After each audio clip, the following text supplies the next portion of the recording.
सुधा समाधान।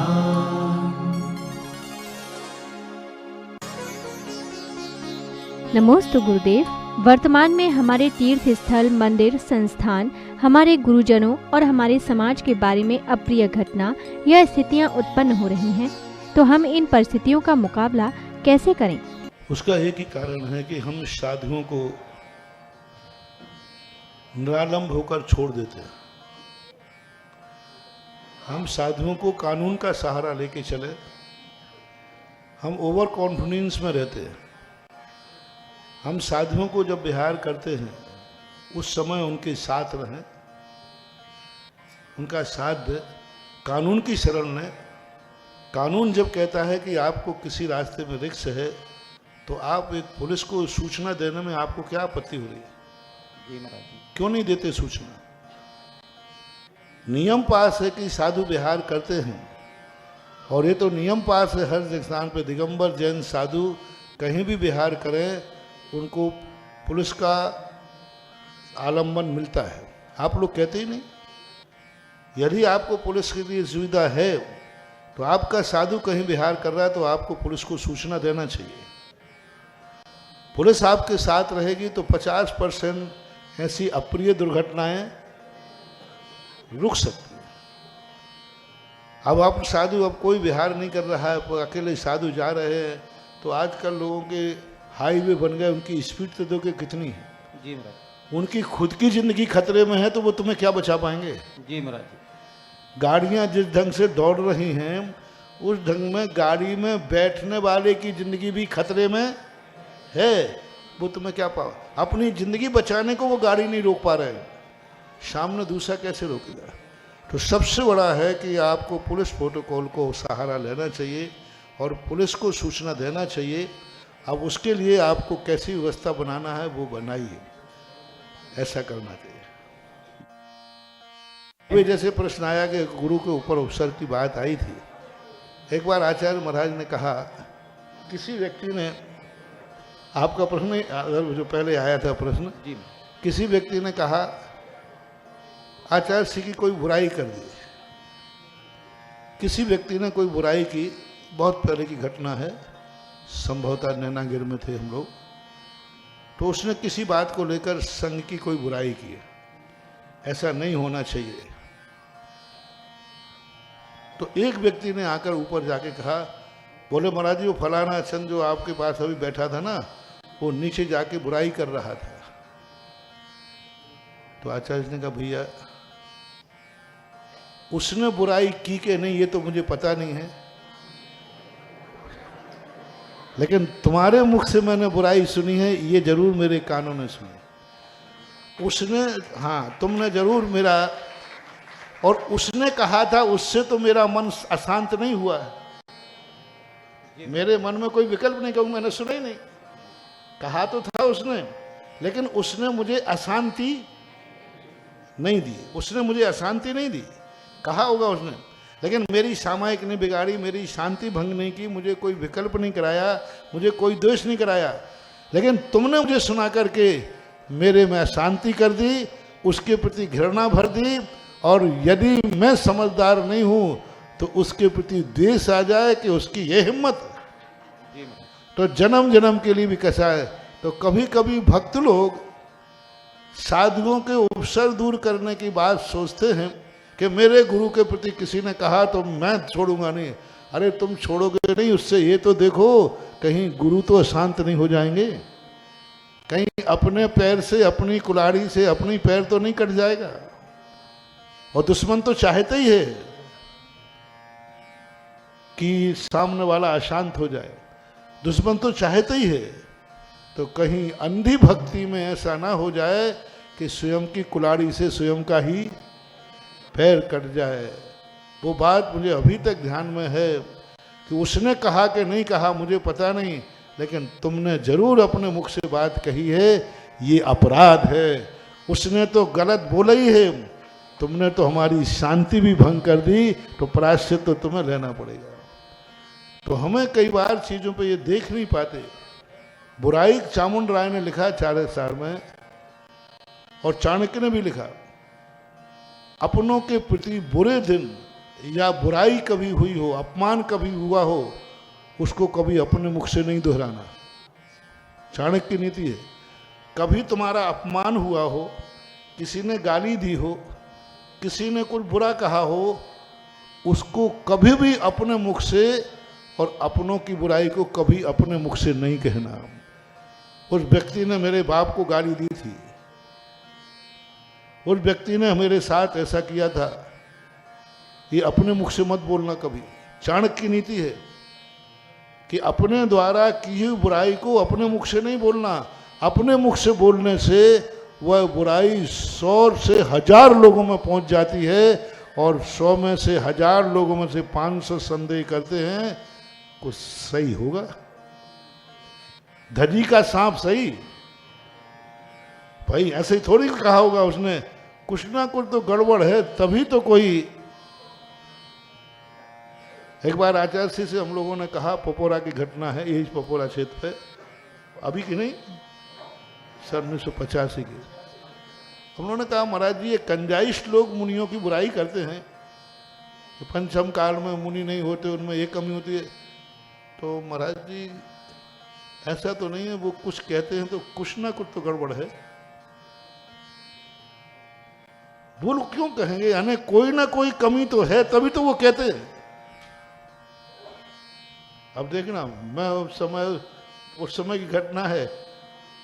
अब मैं संगत साधु हम लोग सब स्वाध्याय में ऐसी बात कर ली कि वो कहते हैं ना कुछ को उनको है, तो तुम लोगों को भी संदेह है, मुनि बन करके भी तुम्हें संदेह।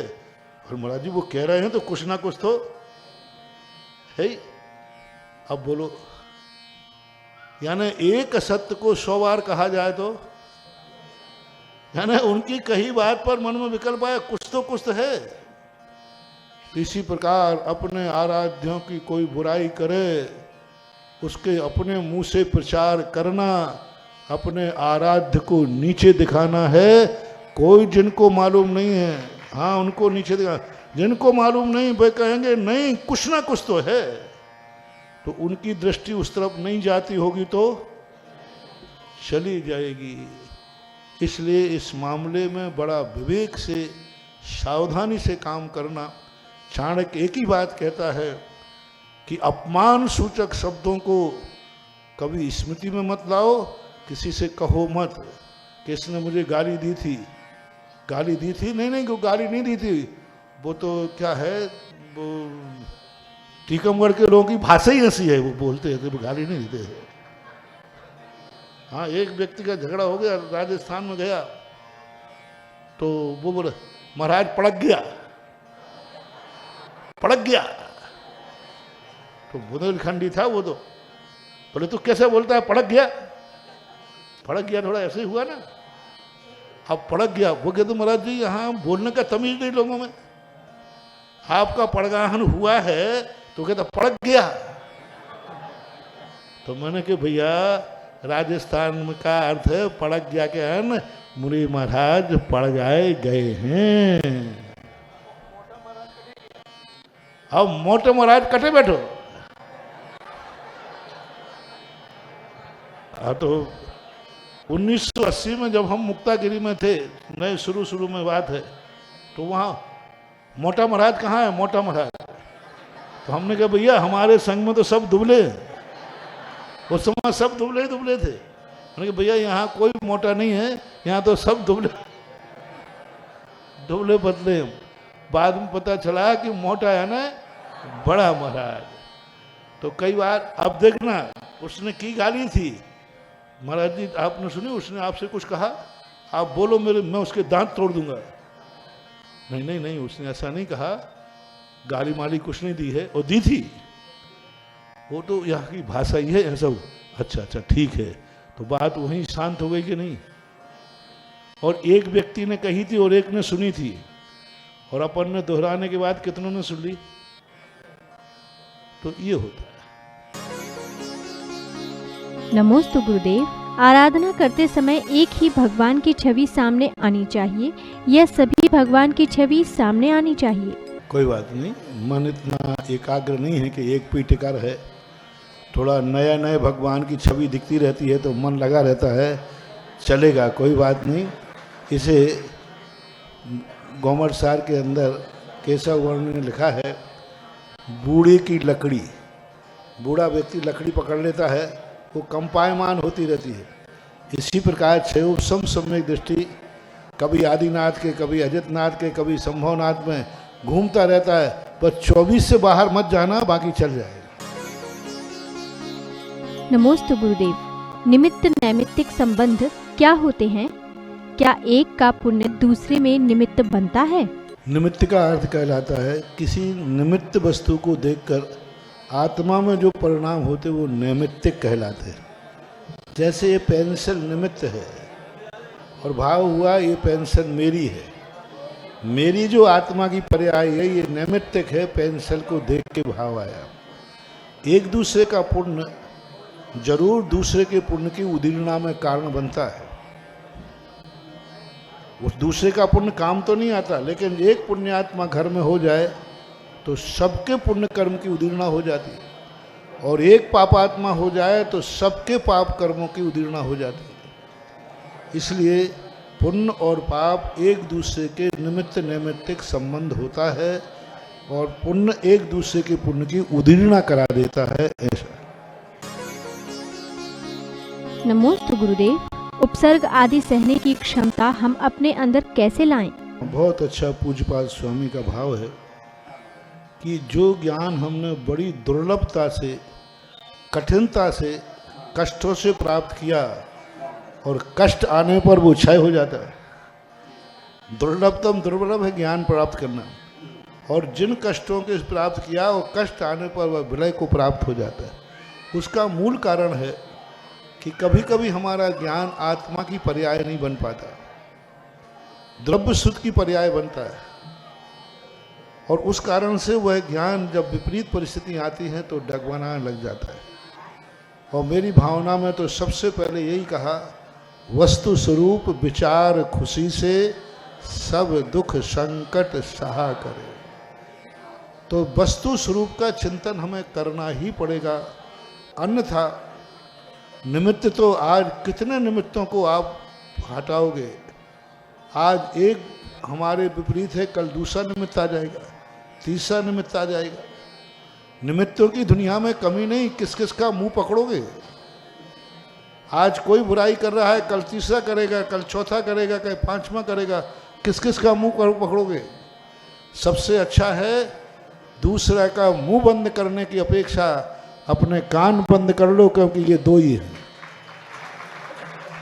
मुंह तो हजार हैं, लेकिन कान अपने, इन दो कानों को रोक लो तो कुछ भी फर्क पड़ने वाला नहीं है। और जिसने किया है उसका वस्तु स्वरूप विचार आ जाए, चिंतन में आ जाए, तो ऐसी बात नहीं, समता भाव आता है। थोड़ी देर के भले उबाल आता है, लेकिन दूसरे क्षण ही समता भाव यदि आ जाता है तो उपादान शक्ति को जागृत करने से दुख में किया हुआ ज्ञान दुख में भी काम आता है। यदि ये नियम सबके लिए लागू कर दिया जाए तो फिर साधु संत लोग इतने उपसर्ग परिचय सहन करते हैं तो कैसे सहन करते हैं। यही तो है, हम दूसरों को उपदेश तो देते हैं समता रखो समता रखो, और स्वयं में थोड़ी सी विपरीत आ जाए तो उबल पड़ते हैं, क्रोध में आ जाते हैं। तो पर उपदेश कुशल बहु तेरे, उपदेश देना सरल है और उपदेश का अनुकरण करना बहुत कठिन है। बड़ी बड़ी बातें दुनिया के करने वाले, समता भाव को करने वाले, थोड़ी सी प्रतिकूल परिस्थिति आते ही तिलमिला जाते हैं, मान को ठेस लग जाती है। तो ये सब चीज़ें वस्तु स्वरूप के ज्ञान आत्मा की पर्याय न बनने से ऐसा होता है। नमोस्तु गुरुदेव। जिंदगी हमेशा परीक्षा लेती रहती है। परिस्थितिवश हम कभी आस्तिक हो जाते हैं तो कभी नास्तिक। ऐसी स्थिति में हम अपने आप को कैसे संभालें? नहीं संभालो तो उसके बिना दूसरा संभालने को रास्ता ही नहीं है, संभालना ही पड़ेगा। लोग कहते महाराज जी हम इतने दिन से मंदिर जा रहे हैं, कुछ नहीं होता है। तुम कि मत जाओ, फिर कुछ हो जाएगा। फिर कुछ हो जाएगा तो फिर ठीक है। अरे नहीं जाओगे तो कुछ नहीं होगा, जाओगे तो कुछ नहीं होगा, इसलिए जाओगे तो उतनी देर तो कम से कम कुछ तो होगा, उतनी देर तो कुछ तो होगा, कम से कम दुनिया भर के राग द्वेष कसायों से तो बचोगे। कोई व्यक्ति कहता महाराज मेरा मन नहीं लगता, तो भी मंदिर जाना चाहिए कि नहीं? मन के जाना चाहिए। कम से कम उतनी देर तुम्हारा मन नहीं लगेगा, और तुम बाहर रहते हो दूसरों से तुम झगड़ा टंटा करते, तो कम से कम दूसरे का कल्याण तो हो गया, तुम चुपचाप बैठे रहो। तुम्हारा मन भले नहीं लगा, लेकिन बाहर रह के तुम कुछ ना कुछ खुरापाती तो करते, दूसरे को अशांत करते, दूसरे को कुछ करते, कम से कम एक पुण्य तो लगेगा कि तुम्हारा ही मन तुम्हारा खुरापाती करता रहा, कम से कम दूसरे को नुकसान तो नहीं हो। नमोस्तु गुरुदेव। किसी हिंसक पापी जीव का पुण्य जब क्षीण होगा तब होगा, मगर उसके कारण कई जीवों को अपने प्राण त्यागने पड़ते हैं, तो हम इसे आगम के अनुसार कैसे समझें? जिनको प्राण त्यागने पड़ते हैं आज वो निर्दोष हैं, लेकिन अतीत की अपेक्षा आगम से देखा जाए तो वो सदोष हैं। जितने महान महान आत्माओं पर उपसर्ग आए हैं तो ये वर्तमान में महान हैं, लेकिन अतीत की जब उनकी कहानी उठाते हैं तो फिर कहीं ना कोई बहुत बड़ी गड़बड़ी दिखती है। हमें दिख रहे हैं कि आदिनाथ आज महान हैं, तीर्थंकर हैं, लेकिन जब उनको अंतराय पड़ता है तो अतीत की जब कहानी उठाते हैं तो फिर लगता है कि उन्होंने भी कितनी बड़ी गलती की थी। तो हमें यही सिद्धांत से मानना चाहिए कि अतीत का ऐसा उन्होंने कोई गड़बड़ किया है कि आज अच्छे होकर के भी उनको कोई दूसरा जीव मार रहा है, दूसरा जीव खा रहा है। दीनहीन पशु हैं, उनको शेर खा रहा है, मांसाहारी मार रहे हैं। तो ये उनका नियम से कोई ना कोई पाप किया है उन्होंने, उस पाप का फल है। क्योंकि बिना किसी कर्म के किसी को कोई दंड मिलता ही नहीं है। तो हमेशा चिंतन यही करना चाहिए कि जो कुछ हमने किया है विगत में, उसका फल तो हमें भोगना पड़ेगा। वर्तमान में भली हम अच्छे हैं, लेकिन अतीत की कहानी भी याद करना पड़ेगी। सुधा समाधान।